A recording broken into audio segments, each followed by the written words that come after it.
안녕하세요. 최근 인생의 큰 전환점을 맞아 남은 인생을 어떻게 살아야 할지 고민이 많은 30대 구독자입니다.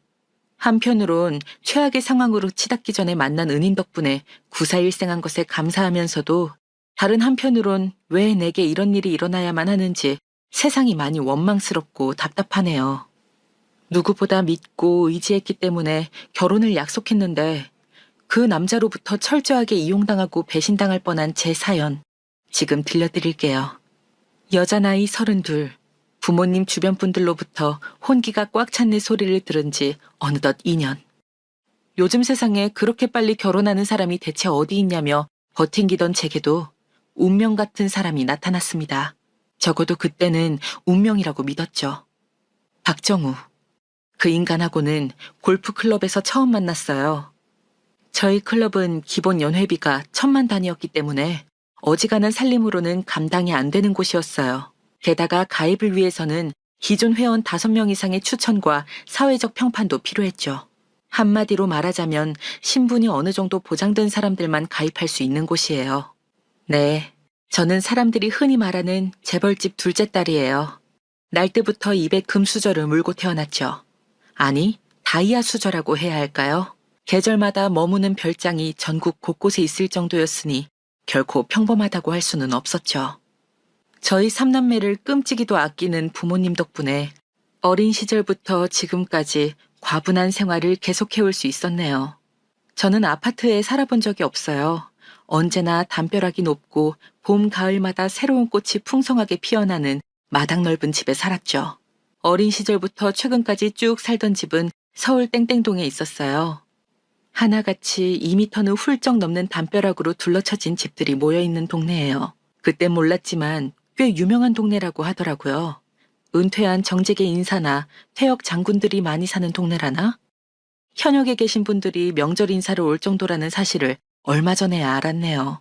매일 친근하게 인사해 주시고 티타임을 갔던 이웃집 아저씨 아주머니들이 그렇게 대단한 사람일 줄 누가 알았겠어요. 그런 동네에서 자란 덕분에 사귀는 친구들도 다 대단했어요. 어린 시절부터 은행장 출신 강사님이 운영하는 재벌 2세 경제교육 캠프 같은 걸 다니면서 친분을 두텁게 했죠. 우리가 커서 나라 경제에 이바지할 사람이 될 거라는 사실을 어린 시절부터 배운 거예요. 한편 저희 부모님은 제가 그런 생활에 너무 젖어드는 걸 경계하신 모양이에요.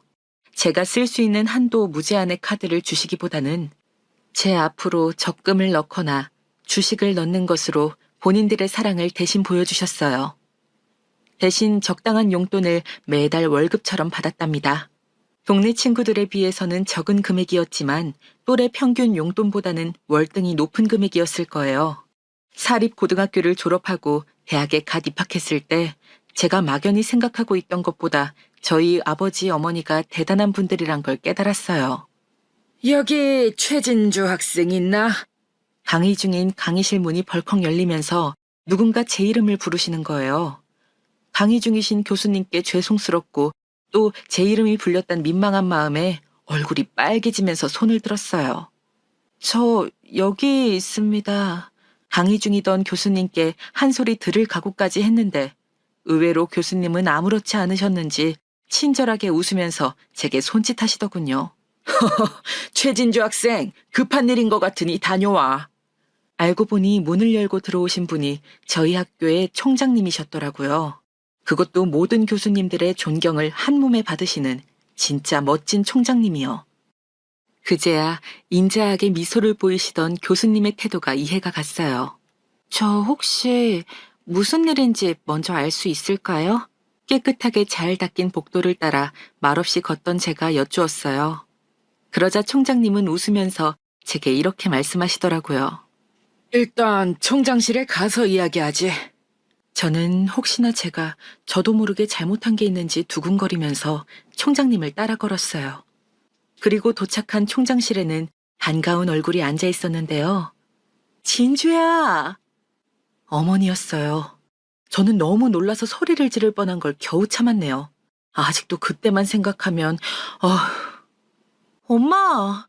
제가 한달음에 달려가 엄마의 손을 붙잡자 총장님이 허허 웃으시면서 맞은편에 앉으셨어요. 알고 보니 총장님은 아버지의 오랜 친우셨다고 해요. 어린 시절 동네에서 함께 놀던 아주 오래된 친우요. 어쩐지 땡땡 대학에 가고 싶다고 할 때 반색을 하시더라니만. 그제야 아버지의 반가운 태도가 이해가 갔네요. 명환이는 많이 바빠요? 아니, 이런 기회에 얼굴 한번 보고 하는 거지 참 매정하기는. 말씀은 그렇게 하셨지만 총장님은 연신 웃으며 저와 어머니를 번갈아 보셨어요. 네, 요즘 따라 더 그러네요. 진작 인사드리러 오고 싶었는데 애들도 크고 하는 일이 바빠서 경황이 없었습니다. 그나저나 오랜만에 뵙네요. 잘 지내셨죠? 진주도 언제 이렇게 컸는지 기억나진 않겠지만 윤서가 아저씨가 어릴 때 너 얼마나 귀여워했는데. 총장님이 그렇게 말씀하시자 어렴풋이 기억이 날 것도 같았어요. 잘 컸구나, 잘 컸어. 앞으로 학교 생활하면서 불편한 게 있으면 언제든지 편하게 이 아저씨 아니지, 삼촌한테 이야기해, 알았지? 아무리 작은 거라도 말이야. 네, 알겠습니다, 총장 삼촌. 그 뒤로도 이런 식의 일이 자주 있었어요. 미술을 전공한 제가 개인전을 위해 갤러리를 알아볼 때도, 취미로 골프를 시작했을 때도, 심지어는 제주도로 호캉스를 갔을 때도요.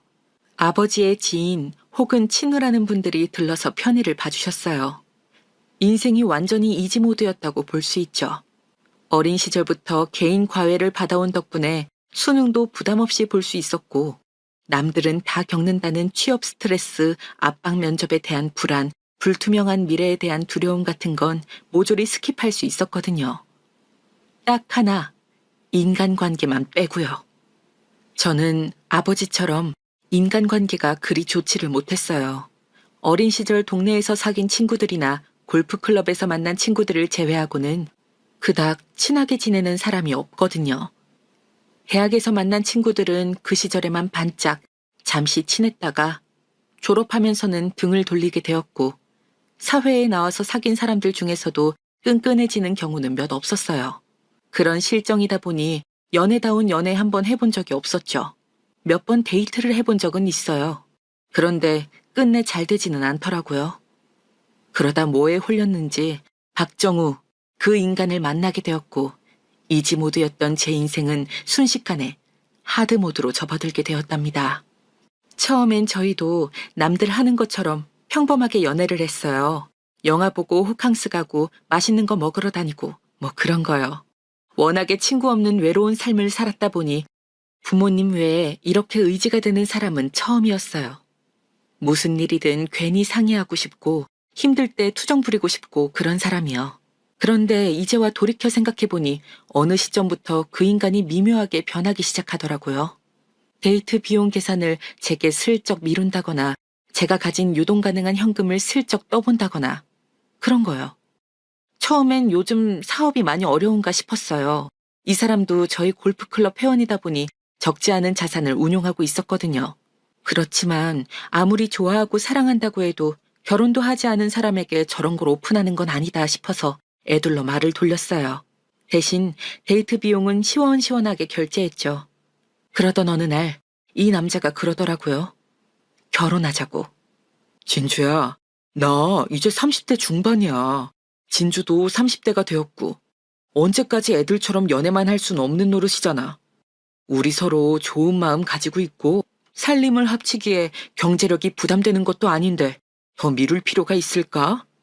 같이 살면 우리 가족을 위해 최선을 다하는 남자가 될게. 나랑 결혼해줘. 뭔가 사랑에 죽겠어서 하는 결혼이 아니라 때 되었고 마침 옆엔 네가 있으니 나랑 결혼하자 같은 느낌이었지만 뭐 어때요. 다른 건 몰라도 이 외로운 세상 함께할 사람 하나 있으면 좋겠다 싶더군요. 게다가 이 인간이 지금은 좀 힘들어 보이지만 결코 능력이 없는 사람은 아니었거든요. 믿고 갈만하다고 생각했죠. 그래서 덜컥 청혼을 받아버렸어요. 그 뒤로는 일사천리였어요. 마치 미리 준비라도 한 것처럼요.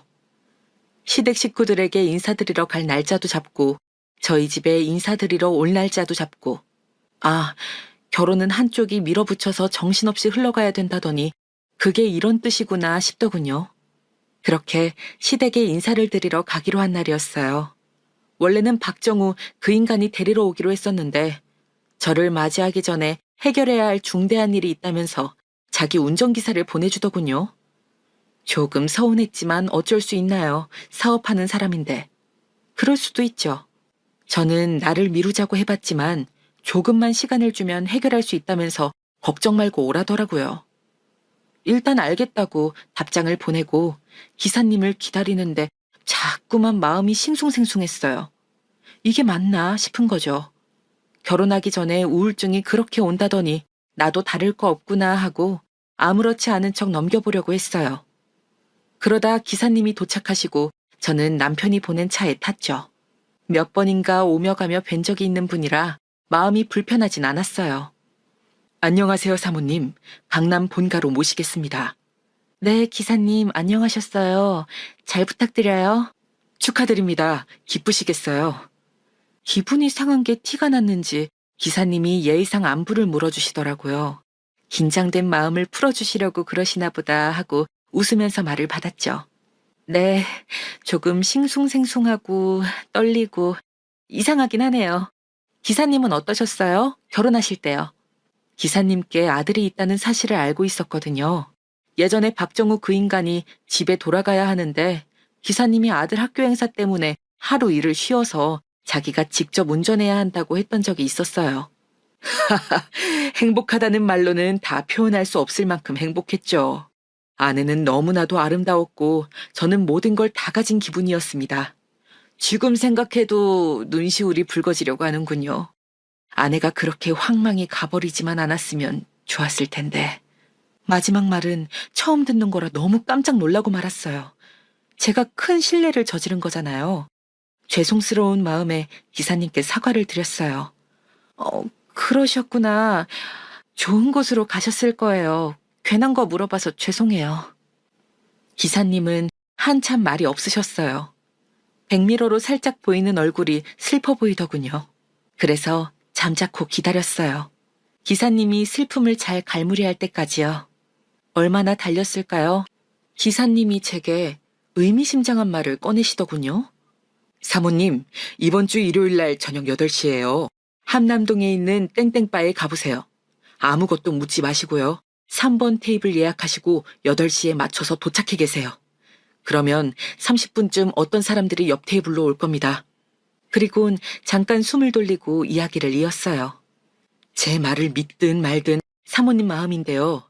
제게 이런 말 들었다는 이야기는 도련님은 물론이고 아무한테도 하지 마시고. 그게 무슨 말씀이세요? 김 기사님! 김 기사님! 그 뒤로는 제가 어떤 말을 해도 대꾸를 않으시더라고요. 이게 대체 무슨 상황인지 너무나도 궁금하고 난처했어요. 그 인간의 전속 운전기사가 그 인간에게는 비밀로 하고 어딘가로 가보라고 하다니 영화에서나 나올 법한 일 아닌가요?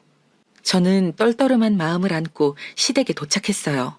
내리면서 기사님을 흘깃 째려보는 걸 잊지 않았죠. 기사님은 미동도 않으시더라고요. 그 모습에 오히려 믿음이 갔다고 할까. 제 직감은 꼭 가봐야 한다고 그만큼 중요한 일이라고 제게 강렬한 메시지를 보내고 있었어요. 그렇게 심란한 마음으로 그 인간의 집에 들어섰어요. 저희 집만큼 커다랗지는 않지만 대리석 바닥이며 화려한 조명이며 소파며 계단 난간 장식이며 어느 하나 허투루 놓은 게 없는 것 같았어요. 조화롭다고 해야 할까요? 인테리어에 보통 공을 들인 게 아니구나 하는 느낌을 받았어요. 그래, 어서 와요. 아버님은 오며 가며 몇 번 인사드린 적은 있는데 아우 이렇게 사돈을 맺게 될 줄은 몰랐네. 사람 인연이라는 게 참. 예비 시어머니가 현관 앞까지 나와서 반갑게 저를 맞아주시더라고요. 그 모습에 그제야 싱숭생숭하던 마음이 조금 정리되었어요. 예비 시부모님께 처음 인사를 드리는 날인데 정신 똑바로 차려야 하는 거잖아요. 김 기사님의 알쏭달쏭한 이야기는 잠시 제쳐두고 저는 눈앞에 직면한 문제에 집중하기로 했어요. 차린 건 없지만 많이 들어요. 네, 감사합니다. 잘 먹을게요, 어머님. 말씀은 그렇게 하셨지만 정말 상다리가 부러진다는 게 이런 거구나 싶을 만큼 진수성찬이 차려져 있었어요. 그것도 제가 좋아하는 메뉴들이 잔뜩이요. 식사 시간 내내 화기애애한 분위기가 맴돌았어요. 특히 예비 시어머님께서는 제 어떤 모습이 마음에 드신 건지 뿌듯한 미소를 짓고 계속 저를 칭찬하시더라고요. 우리 집안에 복덩이가 굴러왔어, 복덩이가.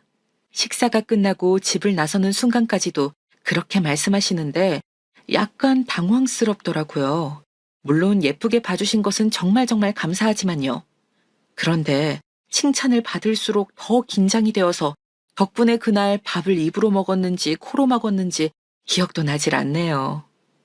그렇게 어영부영 인사를 드리고 집에 돌아오자 잠깐 동안 잊고 있던 일이 떠올랐어요. 네, 김 기사님의 말이요.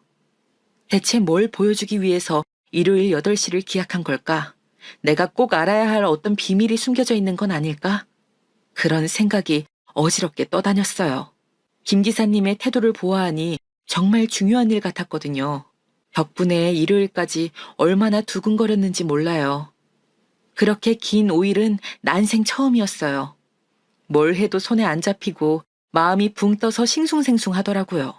그러는 동안에도 시간은 착실하게 흘러 어느새 일요일이 되었어요. 지난 5일이 길고 긴 꿈 같더라고요. 외출 준비를 마친 저는 거울 앞에 서서 제 옷차림을 점검했어요. 혹시나 저인 걸 들키면 안 되는 상황일 수도 있으니까 평소에 잘 입지 않던 검은색 운동복에 마스크, 두꺼운 뿔테 안경까지 착용했답니다. 겨울이라 다행이었죠. 모자에 목도리까지 둘둘 감을 수 있었으니까요. 그리고 가슴 안주머니에는 어떤 대화가 오갈지 모르니 증거를 녹음하기 위한 녹음기까지 완비. 그렇게 만반의 준비를 마친 저는 택시를 잡아타고 한남동으로 향했어요. 기사님이 말씀해 주신 바는 평소에 지나다니면서 몇 번인가 본 적이 있어 대략적인 위치는 알고 있었어요. 들어가 보는 건 처음이었죠. 떨리는 마음으로 들어선 바는 한산했어요. 듣던 대로 정말 100% 예약제로만 운영이 되는 모양이었어요. 시간은 8시 정각. 저는 미리 예약한 자리에 가서 앉았어요. 앞으로 무슨 일이 벌어질지 몰라 두근두근하는 마음으로 주변을 둘러보았죠. 어두운 조명에 빨간색 커튼이 곳곳에 쳐진 시크릿바. 고급스러운 메뉴판에는 생전 처음 들어보는 종류의 위스키와 와인 이름이 잔뜩 적혀 있었어요. 완전히 문외한은 아닌데도 낯선 것들이 많더라고요. 가격대도 꽤 있는 게 어지간한 사람들에게는 부담스러운 곳이라는 생각이 절로 들더라고요. 그렇게 구경하고 앉아있자 미리 주문한 위스키와 안주가 나왔어요. 물론 먹는 둥 마는 둥 시간만 때우고 앉아있었죠. 긴장으로 다리가 덜덜 떨렸어요. 수상한 티를 내지 않으려고 얼마나 애를 썼던지. 그러다 마침내 30분이 되고 근처에서 기다리기라도 한 건지 그 인간을 비롯한 몇 명이 떠들썩하게 들어오더군요. 저는 혹시나 들킬세라 몸을 잔뜩 움츠리고 고개를 숙였어요. 그리고는 안주를 집어먹는 척 연기하면서 그들의 이야기를 엿듣기 시작했어요. 물론 녹음기를 작동시키는 것도 잊지 않았죠. 박 사장님, 저희 2달 안에 부채 문제 해결되지 않으면 다 죽습니다. 아시죠? 저희만 죽는 거 아니에요. 박 사장님은 물론이고 회장님들까지 싹 다 줄도산이라고요. 정신 똑바로 차리고 처신해 주세요. 아시겠어요?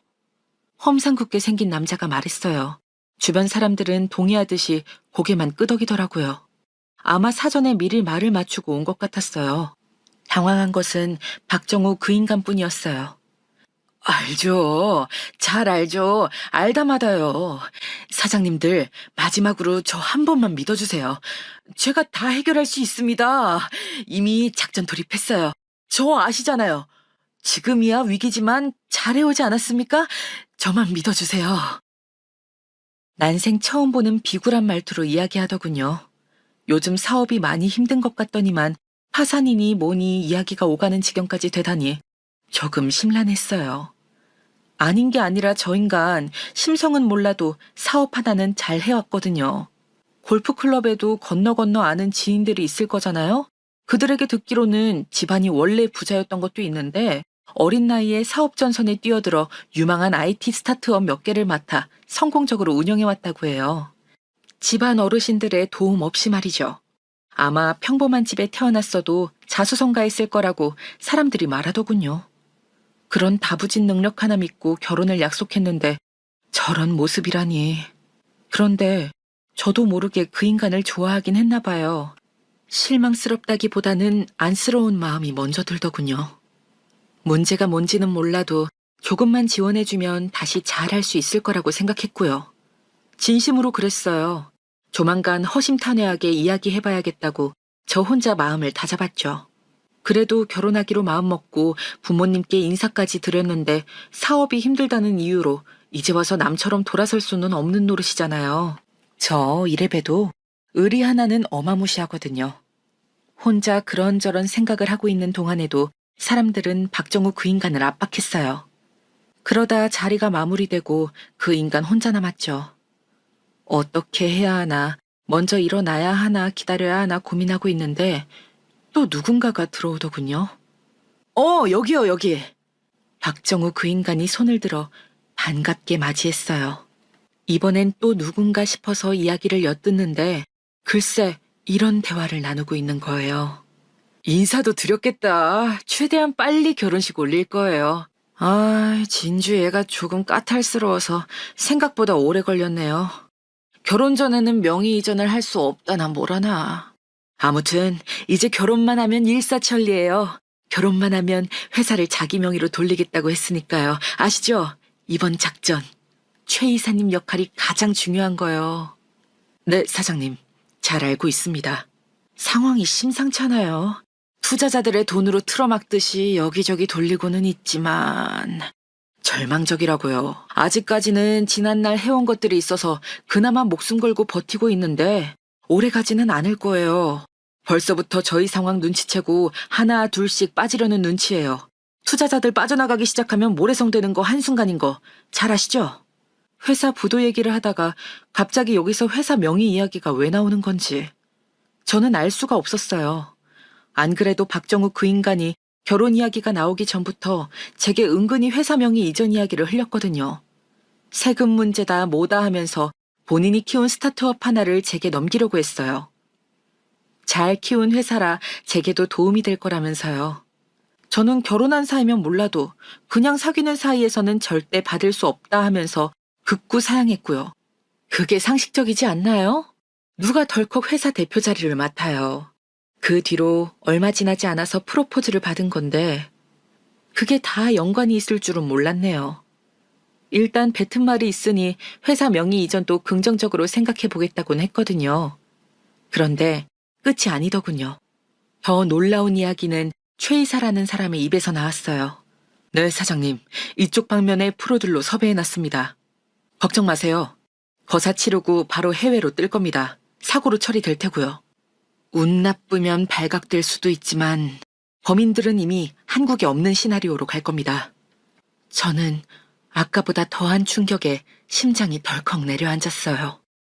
지금 제가 무슨 소리를 듣고 있는 건지 도무지 이해를 할 수가 없더군요. 회사가 떠하는 부채들 다 진주 명의로 돌리고 우린 손절해버리는 거예요. 그리고 제주도에서 불운한 사고로 시나리오 잘 아시죠? 세상이 무너진다는 게 이런 느낌이구나. 저는 실감했어요. 비로소 모든 퍼즐이 들어맞더라고요. 이 인간 처음부터 그럴 작정으로 제게 결혼을 보챈 거였네요. 절망스러웠어요. 인생 처음으로 겪는 시련이었거든요. 부모님 다음으로 믿고 의지했던 사람이 저 몰래 이런 걸 계획하고 있었을 줄이야. 사기를 치려는 것은 100번, 1000번, 만보 양보해서 그럴 수 있다 쳐요. 그런데 그게 다가 아니었다니요. 손발이 부들부들 떨렸어요. 용서할 수가 없었죠. 그런데 그 인간은 끝까지 한 발 더 나가더군요. 여보세요? 자기야. 이야기 잘 끝났어. 금방 갈게. 휴, 최진주 걔한테 다 떠넘기고 털어버리고 우린 같이 새 인생 사는 거야, 알겠지? 금방이야. 조금만 기다려줘. 바람까지? 해도 너무한 거 아니냐고요. 너무 큰 충격에 실신할 뻔했지만 금세 정신을 차렸어요. 위스키를 한 잔 스트레이트로 마시고 이를 꽉 깨물었어요. 나 최진주, 이대로 당할 순 없지. 겨우 정신을 차린 저는 조용히 자리에서 일어나 문을 나섰어요. 그리곤 근처에 세워진 박정우 그 인간의 차를 찾았죠. 다가가서 운전석 창문을 노크하자 곧바로 창문이 열렸어요. 지금은 그 인간이 나올 수도 있으니까 일 다 마치고 곧장 전화 주세요. 저는 제 명함을 건네고 곧장 집으로 돌아왔어요. 늦은 시간이지만 김 기사님은 예상이라도 한 건지 순순히 그러겠노라고 하더라고요. 얼마나 기다렸을까 곧 전화가 왔고 저는 저희 집 주소를 알려드렸어요. 그리곤 집사님께 말씀드려 정성껏 손님을 맞을 준비를 시켰죠. 어떻게 보면 제 생명의 은인이었으니까요. 30분쯤 걸렸을까요? 집사님이 김 기사님을 데리고 접객실로 들어오셨어요. 김 기사님은 고개를 푹 숙이고 제 앞에 앉았어요. 마치 본인이 잘못하기라도 한 것처럼 말이에요. 저는 이 사태의 자초지종을 묻는 대신 왜 저를 구해줬는지를 먼저 물었어요. 이분이 음모에 가담했을 거라곤 생각하지 않았거든요. 그냥 우연히 오며 가며 알게 된 거였겠죠. 그 사실을 알려주기가 쉽지 않았을 텐데 저는 용기를 내준 것에 오히려 감사했어요. 사실 저희 사장님, 아니 박정우 그 인간 말종은 제 원수입니다. 그리곤 덤덤히 숨겨진 옛 이야기를 해주셨어요. 저는 아주 어릴 때부터 집안의 운전기사로 살았습니다. 아버지의 대를 이은 거라 일찍부터 진로가 정해져 있었죠. 다른 일은 생각해 본 적도 꿈꿔본 적도 없이 평탄하고 안정적이었습니다. 사실 월급도 적지 않고요. 운전하는 시간이 대중 없다는 것만 빼면 어려울 거 없는 일이었습니다.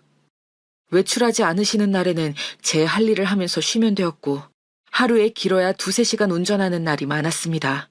늘상 대기해야 한다는 점과 박정우 그 인간의 인성이 아주 더럽다는 것만 빼면 평화로운 직장이라고 할 수 있었죠. 그렇지만 대체로 만족스러운 삶이었어요. 안정적이었고요. 남들보다 조금 더 누리면서 살 수도 있었죠. 선대 사장님께는 매우 감사하고 있습니다. 덕분에 와이프도 만나고 분에 넘치는 행복한 삶도 살아볼 수 있었습니다. 그 날이 있기 전까진 말이죠. 기사님은 한숨을 푹 쉬시더니 이야기를 이어가셨어요. 준비해놓은 차나 다과에는 손도 대지 않으시더라고요. 결혼 전에는 사장님 댁 안에 있는 제 방에서 지냈지만은 가족이 생긴 뒤로는 사장님 댁 근처 아파트로 집을 옮겼습니다. 원래 지내던 방은 제가 출근해서 대기 중일 때 집무실로 사용하고 있죠. 아직도 눈앞에 생생합니다. 그 일이 벌어진 것은 시린 눈발이 날리던 1월의 겨울, 늦은 새벽이었습니다. 아내에게 산통이 찾아왔죠. 저는 떨고 있는 아내를 부축해 병원에 가려 했지요. 그때 그 인간 말종놈에게 전화가 걸려왔습니다. 지금 당장 데리러 오라더군요. 술에 취한 모양인지 혀가 잔뜩 꼬부라져 있었습니다. 저는 와이프의 상황을 설명하고 양해를 구하려 했습니다. 근무 시간도 아니고 새벽이었고 아내가 산통하고 있으니 그 정도는 이해해 줄 줄 알았습니다. 인간이라면요. 하지만 그 인간 말종놈은 말이 통하질 않았습니다. 막무가내더군요.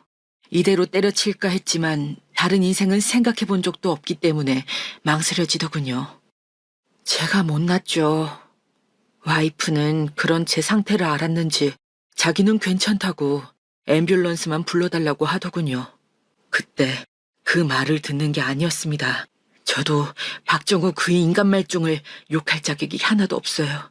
똑같은 인간입니다. 저도 제 와이프를 죽게 만든 똑같은 놈이에요. 그리곤 한참을 우시더라고요. 어찌나 마음이 아프던지 그제야 어느 정도 상황 파악이 되더군요. 그런데 이해가 가지 않는 부분도 있었어요. 그런데 왜 떠나지 않으셨어요? 제가 묻자 김 기사님은 이렇게 말씀하시더군요.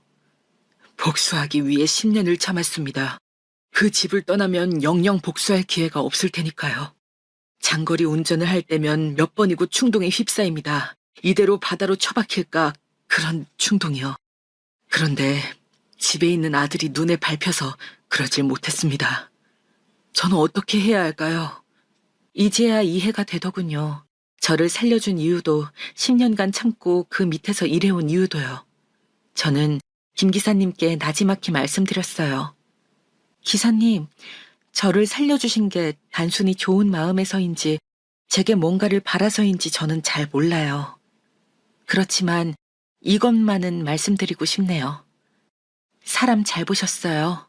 좋은 복수의 기회를 잡으신 거라고요. 김 기사님은 어안이 벙벙한 표정으로 저를 올려다보시더군요. 자세한 건 두고 보시면 알 거라고 말씀드리고 저는 자리를 정리했어요. 머리를 좀 차갑게 식힐 필요가 있었죠. 앞으로 벌어질 일은 좀 냉정해야 할 테니까요. 저는 먼저 아버지께 기별을 넣었어요. 내일 저녁은 본가에서 함께 먹자고요. 공사 다망하신 분이라 미리 기별을 넣지 않으면 일정이 번번이 어긋나더라고요. 이왕 이렇게 된 거 한 번에 이야기하는 게 좋겠다 싶어서 언니와 남동생에게도 연락을 돌렸어요. 다행히 다들 일정이 괜찮더라고요. 그렇게 오랜만에 가족 식사 자리가 준비되었어요. 뭐라고? 그게 정말이냐? 그 망할 인간이 그렇게 말하는 걸 직접 들었다고? 연로하신 아버지 어머니가 놀라실까 흥분하지 않고 조곤조곤 순화해서 이야기했는데도 이렇게 놀라시더라고요. 마음이 찢어지는 것 같았어요. 천하에 이런 불효가 또 없을 것 같아서요. 그런데 불행 중 다행이랄까요? 저희 가족은 성격이 모두 비슷비슷해요. 감정적이보다는 늘 냉철하고 이성을 유지하려고 애쓰죠. 아버님은 찬물로 속을 달래시더니 이렇게 말씀하셨어요. 내 딸을 두고 그런 흉악한 계획을 세우다니 정말 간도 큰 놈이구나. 게다가 바람까지 피워? 이걸 용서한다면 진주와 우리 가족의 체면이 뭐가 되겠니? 나는 온 힘을 다해서 그 녀석한테 복수할 생각이다. 그 말에 언니와 남동생이 결연한 표정으로 고개를 끄덕였어요. 다들 말은 안 했지 이를 갈고 있었거든요. 다만 아버지께서 말씀하시기 전에 튀어나가지 않으려고 참은 거죠. 저도 마찬가지였어요. 다시 그날의 감정이 떠오르면서 이가 뿌드득 갈리더라고요. 저 때문에 이런 수모를 겪게 해드려서 아버지 어머니께는 정말 죄송해요. 그러자 곁에 앉아 계시던 어머니께서 제 손을 꼭 잡아주셨어요. 네가 왜 그런 소리를 하니? 사과는 그쪽에서 해야지. 네, 당장 쳐들어가고 싶지만 그런 짐승 같은 놈들과 똑같이 굴면 안 되니 참는 거다. 그래, 누나가 왜 사과를 해? 이 자식들 다 줄줄이 엮어서 콩밥을 먹여야지. 그래, 이 자식들 가만두면 안 되지. 미친 것들, 감히 누구 동생을 건드려? 법조계에서 일하고 있는 남동생과 언니도 한팔을 거들었어요. 그날부터 저희 가족의 복수 계획은 실행되었죠. 가장 먼저 한 일은 바람핀 상대 여자를 찾는 거였어요. 쉬운 것부터 차근차근 진행하려는 거였죠. 저에 관한 계획을 알고 있으면서도 그 인간을 만난다는 게 용서가 안 되더라고요. 그 여자를 찾아내는 건 정말 쉬웠어요. 김 기사님이 몇 번이나 태워다줘서 주소를 알고 있었거든요. 저는 집에서 일하시는 분께 말씀드려 곧장 그 여자를 모셔왔어요. 정중하게요. 그리고 자초지종을 들었죠. 뭐 들으나 마나 뻔한 얘기였어요. 유흥업계에 종사하는 분이셨고 그 인간은 단골 중에 단골이었다. 뭐 그런 이야기요. 자기가 책임을 질 테니 일도 때려치라고 했다나요? 뭐 워낙에 허세가 심한 인간이라 회사에 관한 이야기나 저에 관한 이야기도 많이 했다는데 믿지는 않았다네요. 당연히 거짓말인 줄 알았다고. 실제로 업소에 오는 남자들 중에 그런 이야기를 사실처럼 떠벌리는 사람이 아주 많다고 해요. 자기가 뭐 대단한 사람이라도 됐냔 말이에요. 그냥 매달 매상도 어마어마하게 올려주고 거기다 따로 용돈까지 챙겨주니까 가만히 듣고만 있었대요. 아무 생각 없이요. 정말 기가 막히고 코가 막히죠. 저는 좋은 말로 그분을 설득했어요. 당장 방 빼고 핸드폰 번호도 바꾸고 아무도 모르는 곳으로 이사 가시는 게 좋을 거라고요. 당신 이름을 다시 듣는 날엔 큰 사단이 날 것 같다는 말도 단단히 일렀어요. 물론 제 동생이 검사인 것도 좀 자랑했죠. 어찌나 자기 누나를 끔찍이 아끼는지는 덤으로요. 그렇게 첫 번째 문제는 해결을 했어요. 그 다음으로 해결할 문제는 소위 전문가를 섭외했다는 최이사겠죠. 이쪽은 그 죄가 너무 무거워서 저 정도로 넘어갈 생각은 결코 없었어요. 어떻게 해야 할까 고민하고 있는데 마침 좋은 소스가 떠오르더군요. 그 인간 경마 중독자였어요. 그걸로 날려먹은 돈이 적잖이 있더라고요. 회사 공금에도 손을 댄 것 같고요. 김 기사님 말로는 그게 약점이 되어서 일을 공모한 것 같다고 하더라고요. 저는 먼저 최 이사를 회사 밖으로 끌어냈어요. 박정우 그 인간과의 연결고리를 끊을 필요가 있었거든요. 남몰래 사귀던 애인은 물론이고 그런 추잡한 계획을 공모하던 사람이 갑자기 사라지면 박정우 그 인간은 어떻게 반응할까요? 궁금하더군요. 저는 동생과 함께 그 인간의 회사로 찾아갔어요. 사무실로 들어닥친 건 아니고 급한 용무가 있으니 잠깐 내려와 달라고 직통전화로 정중하게 부탁을 했죠.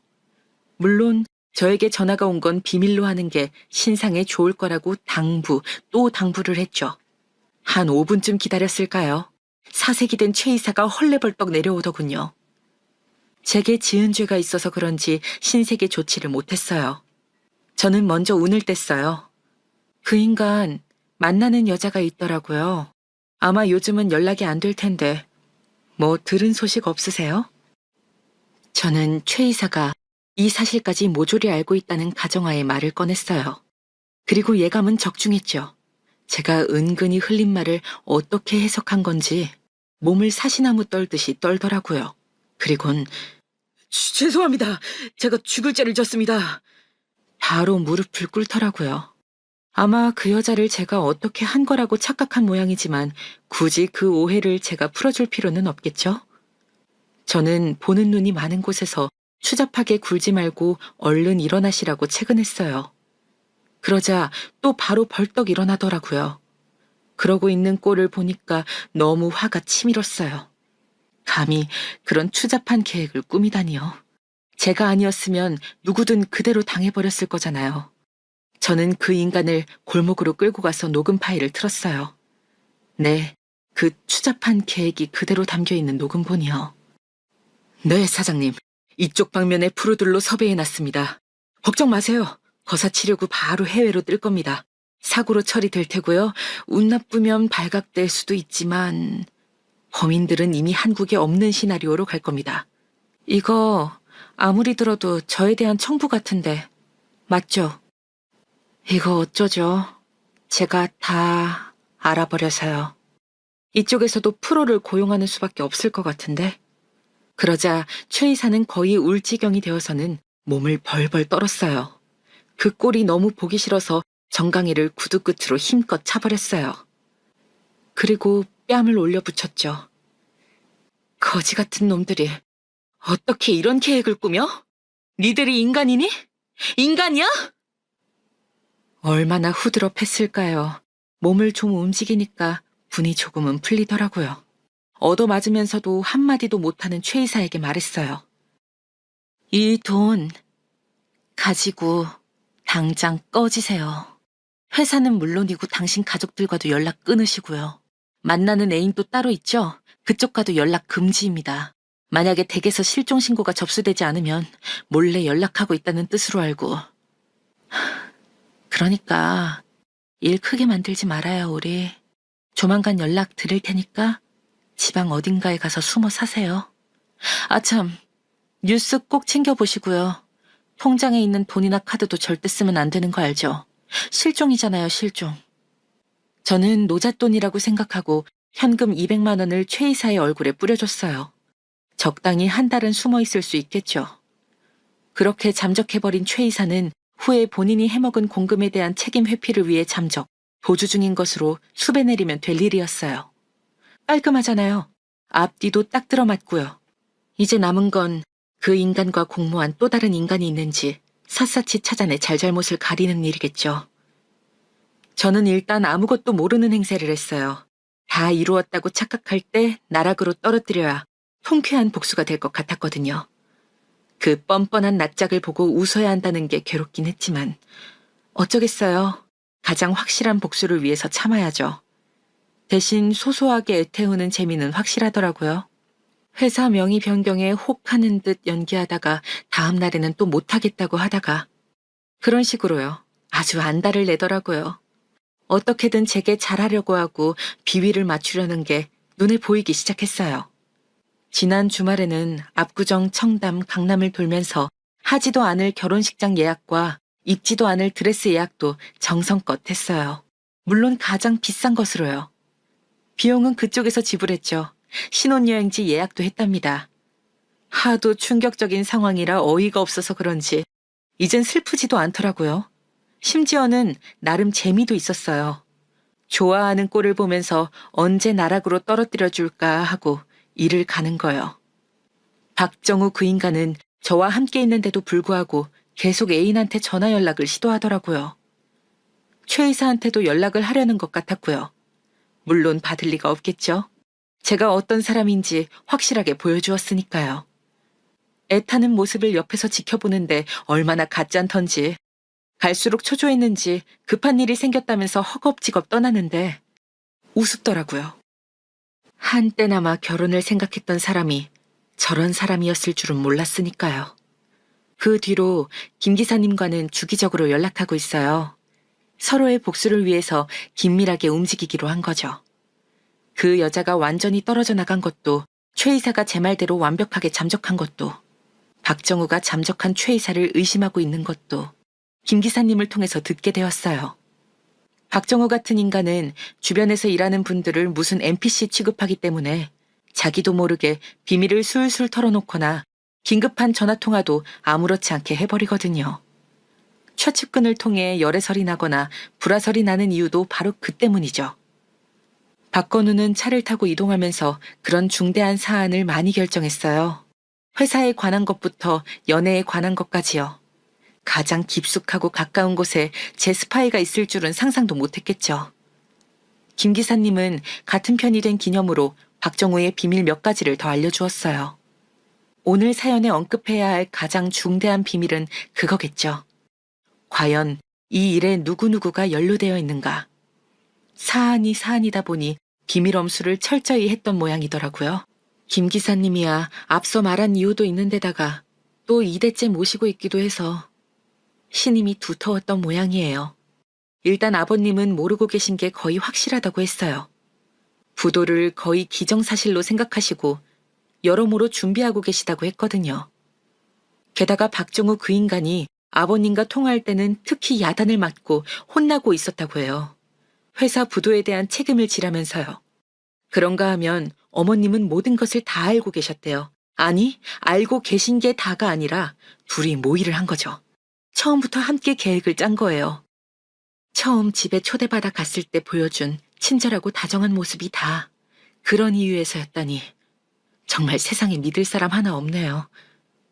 그제야 우리 집에 복덩이가 굴러들어왔어 라고 한 이유를 알 것 같더라고요. 모든 부채와 비난의 화살을 다 짊어지고 떠날 사람. 그러니까 제물로서 환영해주고 맛있는 밥을 해먹인 거였죠. 그 둘만은 절대 용서할 수가 없었어요. 어떻게 해서든 지옥으로 떨어뜨리고 싶었죠. 가만히 놔둬도 알아서 도산해버리겠지만 겨우 그 정도로는 제 분이 풀리질 않겠죠. 저는 저희 아버지의 인맥을 조금 동원하기로 했어요. 뭐 권력을 남용하거나 하려는 건 당연히 아니고요. 금감원에 계신 아버지의 친후분께 직접 분식회계 신고를 넣는다거나 그 집 잘나신 어머님이 회사 공금을 어떻게 사용했는지 또 증여세 없이 자식들의 통장에 어떻게 숨겼는지 같은 걸 낱낱이 제공하는 시기였어요. 그리곤 슬슬 소문을 내는 거죠. 돈이 움직이는 바닥은 사방에 귀가 있어서 소문이 무지하게 빠르거든요. 얼마나 빠르게 반응하냐에 따라 수억이 오가니까요. 일단 그 인간이 운영한다는 스타트업 회사부터 시작했어요. 투자자들의 정체를 알아내는 건 쉬웠죠. 한남동 바에 왔던 사람들의 정체를 어렴풋이 들어서 기억하고 있었거든요. 그 사람에게 은밀하게 연락을 취해서 조용히 약을 풀었어요. 물론 익명의 제보를 통해서요. 박정우 그 인간 파산하기 직전이다. 부모님이 운영하는 사업도 위태롭다. 사기꾼들 하는 짓이 다 똑같지 않냐. 시간 벌어놓고 자기 돈만 챙겨서 나를 거다. 이대로는 투자금 회수할 겨를도 없이 야반도주할 기세다. 투자금 조금이라도 회수하려면 박정우가 도망치지 못하게 투자자들이 단번에 힘을 써야 한다.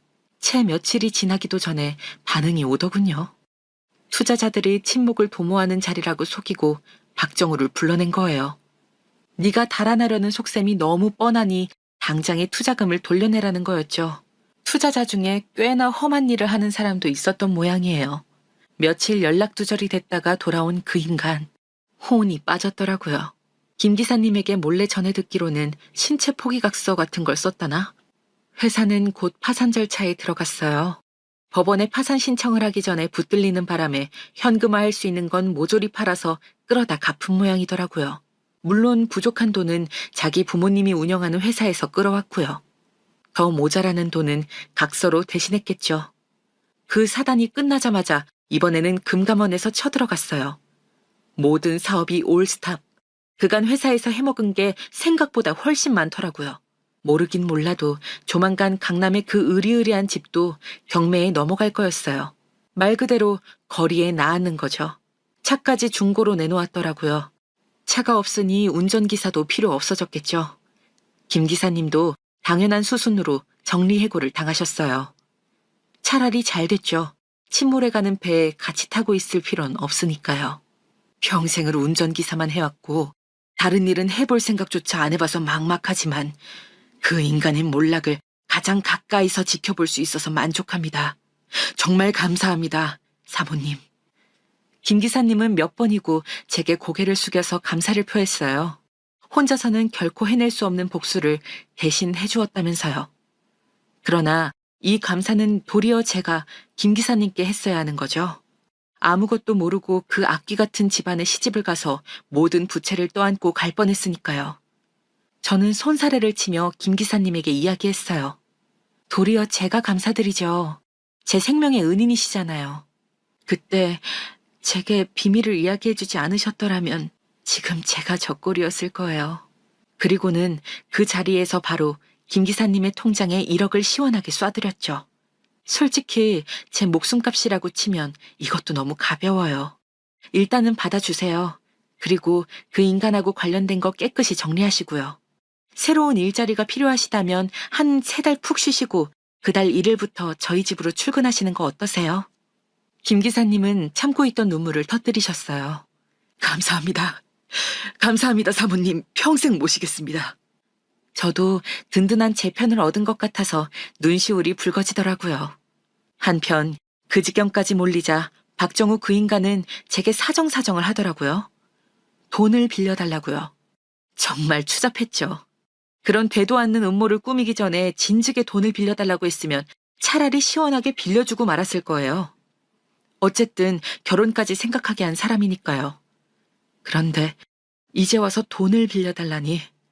자기를 나락에 떨어뜨리는 게 누구인지도 모르면서요. 저는 내심 고소해하면서도 그에게 희망을 보여줬어요. 나락에 나락까지 떨어뜨리기 위해서는 자기가 믿고 있던 희망으로부터 배신당해야 하는 법이니까요. 저는 당장 급한 불을 끌 수 있을 정도로 아주 조금씩 돈을 건넸어요. 내 돈은 지금 갤러리랑 주식에 다 묶여 있어. 당장 빌려줄 수 있는 돈이 3천만 원뿐인데 어쩌지? 고마워. 고맙다, 진주야. 그거라도 좀. 그런데 나 곧 직원들 월급도 나가야 해서 말이야. 그것 빼고 이것저것 빼면 한 1,000만 원쯤 되려나? 그거라도 부탁해, 진주야. 한순간에 어두워지는 표정을 보는 게 얼마나 고소하던지요. 그런 식으로 조금씩 돈을 빌려줬어요. 아마 다른 곳에서는 돈을 빌리지 못했을 거예요. 골프클럽 회원들 사이에다가도 이미 소문을 다 풀어놨거든요. 처음 몇 번은 동정과 의리로 돈을 빌려주는 사람도 있었겠지만 제가 득달같이 찾아가서 상황을 설명하고 입막음을 한 덕분에 2번, 3번으로 이어지지는 않았어요. 사람이 산채로 말라간다는 게 어떤 건지 아시나요? 제가 구해준 단칸방에서 말라가고 있는 그 인간의 가족들을 보면서 저는 안쓰러움보다는 분노를 느꼈어요. 하마터면 제가 이 꼴이 날 뻔한 거잖아요. 아무것도 모르고 순진하게 가족이라고 믿었던 사람에게 배신당한 채로요. 물론 저야 아버지께서 어떻게든 해결해 주셨겠지만요.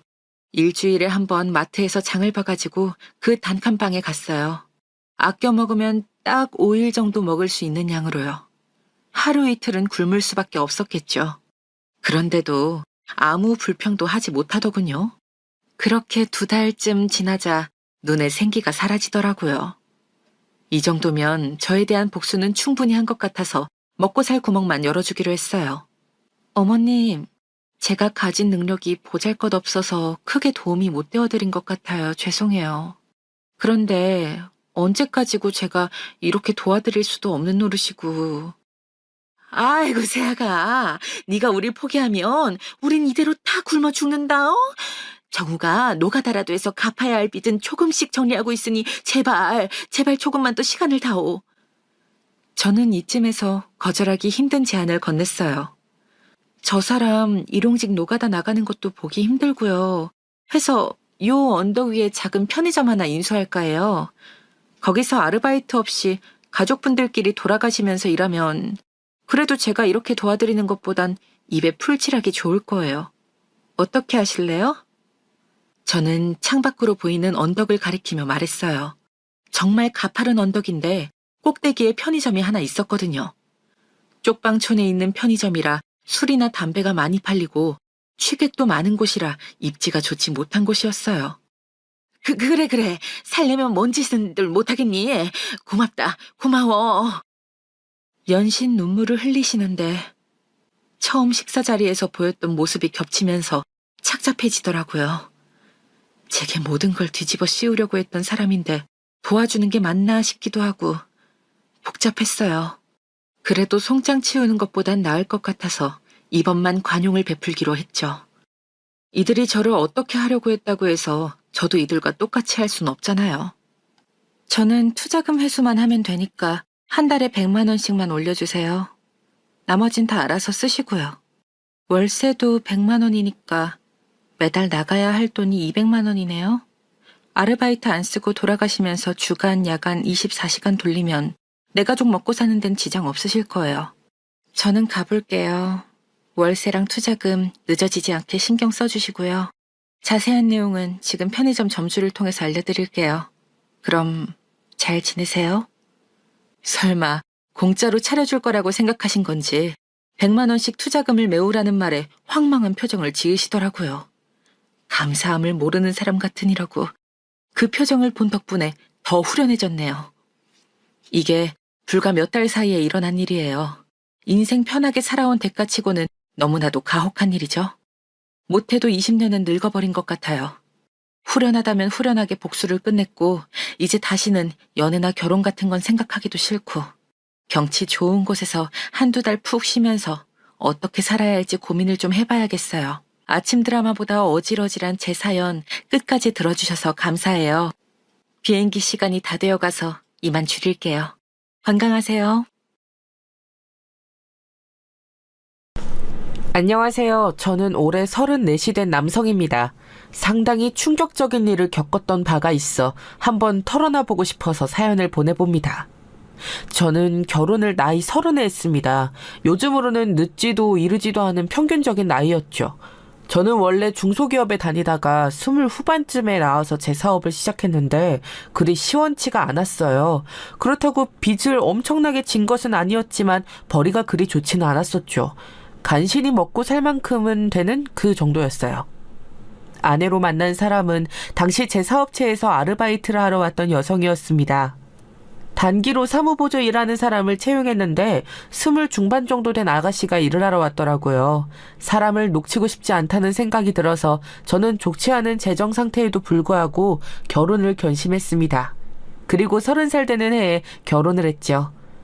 아내와는 5살 차이인데다 아내가 꽤 멋을 잘 내고 동안이라서 나이 차이가 많이 나 보였어요. 결혼식 사진을 찍는데 다들 왜 이렇게 남편이 나이가 많아 보이냐고 놀려대서 좀 스트레스를 받을 지경이었죠. 하지만 아내가 미인이라는 말을 모두가 해주어서 그것만은 무척 기뻤습니다. 아내는 평범한 집안에서 자란 아가씨였고 미인이지만 다른 스펙은 평범했습니다.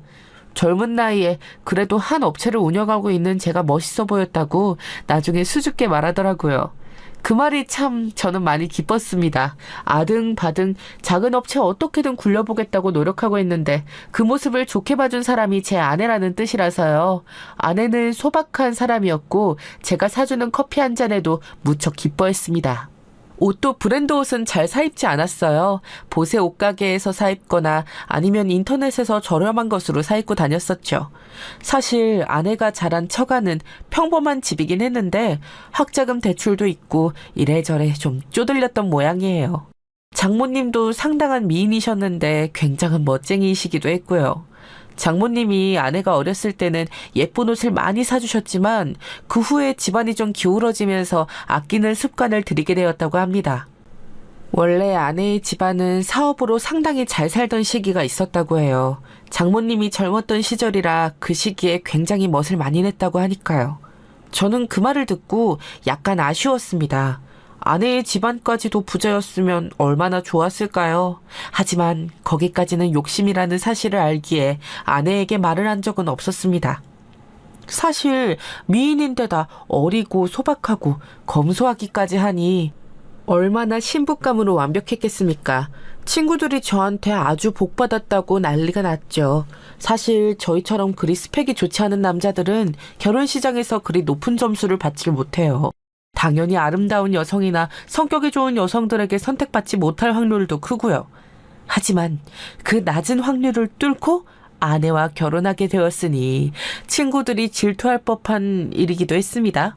하지만 신혼 초 저하고 경제 상황을 공유한 아내는 조금 충격을 받은 듯한 눈치였습니다. 아내는 물론 제가 어렵다는 것을 알았지만 그래도 개인적인 재산은 좀 있을 거라고 생각했다고 솔직하게 말하더군요. 회사의 재정 상태야 서류를 정리하면서 알았지만 그래도 다른 명의로라도 뭐가 있을 거라 믿었다고 말이죠. 그때 제가 좀 위축되었던 건 있었습니다. 어리고 미인인 아내와 결혼했는데 제가 기대에 못 미친 것처럼 여겨졌기 때문이었죠. 신혼 초에 그래서 저는 당연히 월세집을 마련해 두었고 거기에서 신접 살림을 꾸밀 것이라 생각하고 있었습니다. 하지만 아내는 결혼 후 그 월세집에서 생활하면서 다소 불만족스러워 보이더군요. 매달 빠져나가는 월세나 집주인 눈치를 보며 벽에 못도 박지 못하고 인테리어를 제대로 할 수도 없다는 사실이 아주 못마땅한 것 같았습니다. 하지만 저희가 모은 돈도 없고 벌이도 시원찮으니 월세집에 만족해야 했죠. 사실 그 가격에 그 정도 집을 빌릴 수 있었던 것만도 행운이라고 할 수 있었습니다. 그런데 문제는 그 사실을 어머니 아버지가 아시게 된 거였어요. 저는 한 달에 한 번 정도 저희 집에 들러서 어머니 아버지께 식사를 대접하고는 했습니다. 아니면 집에 가서 먹더라도 선물을 사들고 가든가 용돈을 드리든가 했었죠. 원래 결혼하고 나서는 아내와 함께 가서 부모님을 뵈었는데 어느 날은 아내가 좀 삐져서 제 말에 대답도 안 하는 겁니다. 이유는 기억나지 않을 정도로 사소한 것이었어요. 그런데 결정적으로 그 주 내내 아내는 벽에 못을 박아서 액자를 걸고 싶다고 저를 졸라대다가 결국 기분이 불쾌해져 있는 상태였죠. 그러다가 다른 사소한 일로 화를 내면서 삐져서는 제 말에 대답도 안 하고 함께 저희 집에 가야 하는 시간인데도 혼자 벌떡 일어나서 나가버린 겁니다.